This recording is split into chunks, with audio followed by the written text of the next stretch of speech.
Diego Cortez. Adam Schoenfeld. Welcome to The Scoop, led by Full Tilt Poker. And last week we had Tony Dunst, who in addition to his considerable poker accomplishments has proven to be a tremendous raconteur. Noted author. And poker theorist. So we're going to continue talking to him, and if you missed part one, it's on Card Player TV. You lived in a poker house during the World Series of Poker. Still do. With 12 guys? We got up to around 11 or 12, right in that area. There Now was people sleeping in closets, right. There was a guy on the couch. I mean, and you for geriatrics like Diego or myself, that would be inconceivable because we're so set in our ways. And I'm reading it, I'm trying to, and I see benefit in that there are a lot of smart guys who are really good at poker, some who may be better than you, and you can learn from. Most, if not all. And I like that you admitted that. But what are the pluses and minuses to a poker house during a giant event like the World Series of Poker? Okay, pluses, many of the things you mentioned, having a built-in social circle and guys to go out with during the course of the event. You know, those are really some of the closest people to me within poker. Chewy and Dan, who I still currently live with, although they're currently in Europe, are arguably my best friends in the industry, along with Mike Watson, who's my backer, who's going to go on a trip with me now in November. Minuses are, I was fortunate in that I had the pool house, so I had a little bit of privacy, but twice during the main event, the whole house had gone out, gotten drunk, came home, woke me up at like 6 in the morning, right. And I was up for like an hour, hour and a half. The house gets trashed very fast. I mean, we had cleaners, we had a PA, but it gets absolutely ruined so fast. But, above all, it's a positive experience. I was reading your blog as part of the research for this, and during the main event, of course, coming home and having people to even bounce ideas off of, discuss hands, very valuable, as Adam mentioned, keeps your mind on poker to a large extent. But as the event goes on, other guys get knocked out, or other guys are still talking about their bad beats. You're still focused on the next day and trying to move up and trying to make the final table. That, I think, would be tough, because now you're in totally different places. Or even during the World Series, you've got an event the next day, or you've made day 2 or even day 3 of an event, and other guys are somewhere else where, well, I'm not playing the next day, I'm still just griping about the other tournament, and I'm getting drunk and throwing up on you. Luckily, I avoided all vomit through the course of the summer. But you see that being what concerns me, that then not everyone's on the same page, because different things, everyone's in their own Especially when you have race. that many personalities in one household, you don't know how they're all going to gel. I'm an easygoing guy in the sense that I had no problems with anybody living in the house, and the fact that I had some privacy away from them almost certainly contributed to that.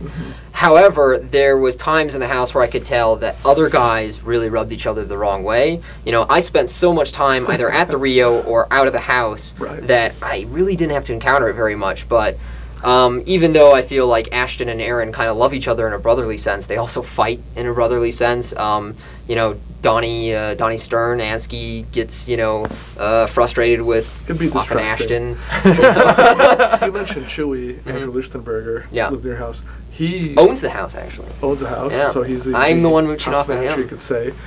He made a deep run 2 years ago. Yes, he did. Made the final 2 tables in the main event. As you were advancing, because you went pretty deep, was he sharing any wisdom from his experience, or not really? Well, we didn't get to talk that much each day, because it was basically like I was gone before anybody would wake up. I would come home and my brain would be shot, and my girlfriend was visiting at the time, so she was the person I was spending the majority of my time with when I came home. But I would come home and I would sort of just vent my day out, tell them what happened, get their thoughts, and just have that brief cathartic moment. But I didn't really get to sit around and chat to him that extensively once the event got going. That said, it was nice to know that somebody there had been through it all, and that he could understand and empathize with the kind of experiences I was going through regarding the lack of sleep, the loss of appetite, the constant feeling of exhaustion. He knew what it was about. Well, the dynamic changes too, where the money jumps get so big that people's play really does change, and there are situations you can really exploit. And I mean, it's almost unique to the main event, because there's obviously no other event where, even when there's 10 tables to go or 8 tables to go, there's six-figure jumps going on, $15,000 jumps just from table to table, and all of a sudden some people who got in and it's their first live event are playing completely differently. Absolutely. So, I try not to go that deep because I don't like the to stress of that. Yeah, and I've succeeded. I'll say this though, it didn't seem that way this year. Almost entirely, really smart and thinking players that I ran into with the last couple of days to go.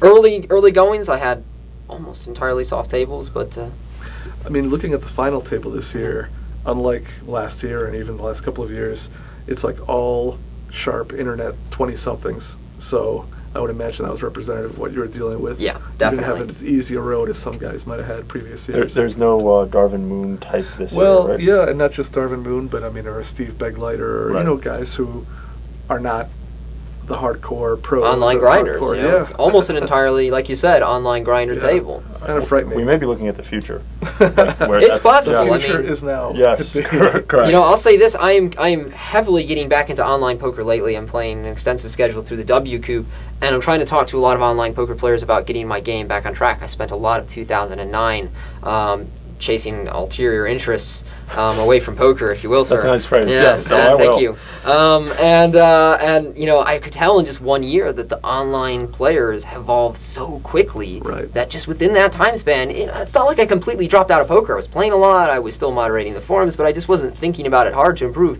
It evolved right past me, and now I'm trying to catch up.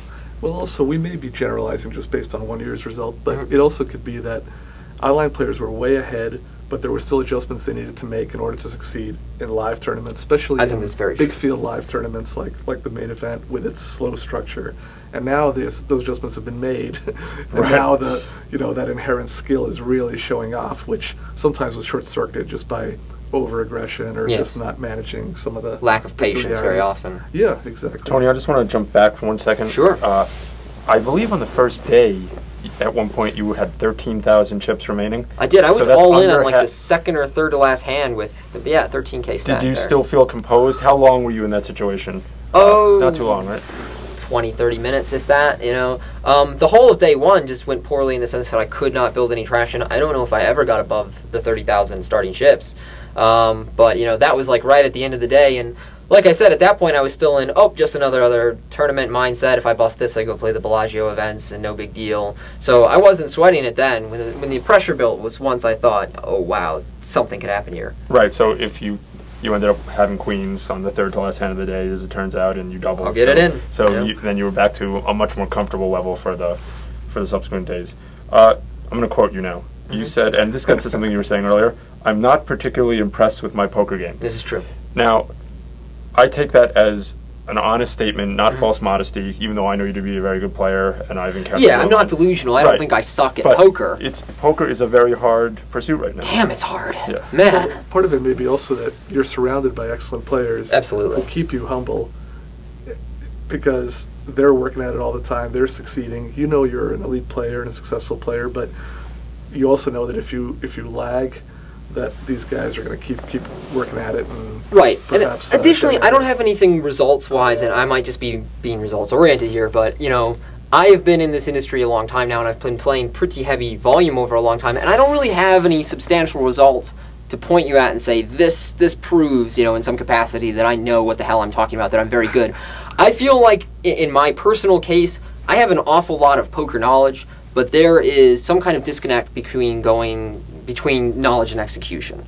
And I'm still always trying to acquire more poker knowledge, but I'm also trying to make sure that the decisions I make in real time are of a higher quality. Now, is that because in real time you don't have enough time to come to the right conclusion, or there are other skills that come into play, especially like in a live event, that maybe you lag in? Because if you have the theory, if you understand what plays are to be made, and for whatever reason they're not being executed, Yes.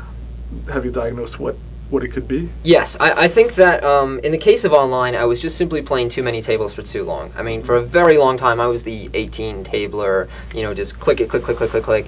And over enough time, you stop trying to think about each hand individually, and you start seeing them all in a vacuum. And this is actually a thought that was really recently articulated to me by John Van Fleet, who's Ape Styles Online. He's going through a similar period in his life. He had a losing year in 2009. And in my opinion, and I don't think anybody will argue about this, Ape Styles, John, has always been one of the very elite MTT players, and he's proving that again this year, because what he did is he just got right back down to it. And he said to me, you know, I know you for years and have seen your posts in the forums and everything. I think the big mistake you make is not a lack of poker knowledge, it's that you're not focusing that hard on each spot, and you're trying to treat each hand as a vacuum. You know, it's like, okay, here's the information we have on paper, run with it.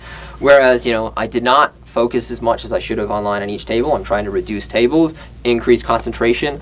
And definitely there was a period live where I was not bringing the needed focus and really just the willingness to sit there and watch the poker that you're not in. I like that because this is not chess. There's game flow. Yes. And if you're playing 18 tables, I really do not think anyone you just don't is have a sense of capable game Or flow. for me, 4 tables. Yeah. I mean, or in my everyone case, has a 1. different- Right. Thanks for joining us on The Scoop, brought to you by Full Tilt Poker. Full tilt. And Tony Dunst has proven to be an outstanding guest, and we're going to bring him back for the very prestigious 3rd part next week, which is the dream of every Scoop Only the guest. greats.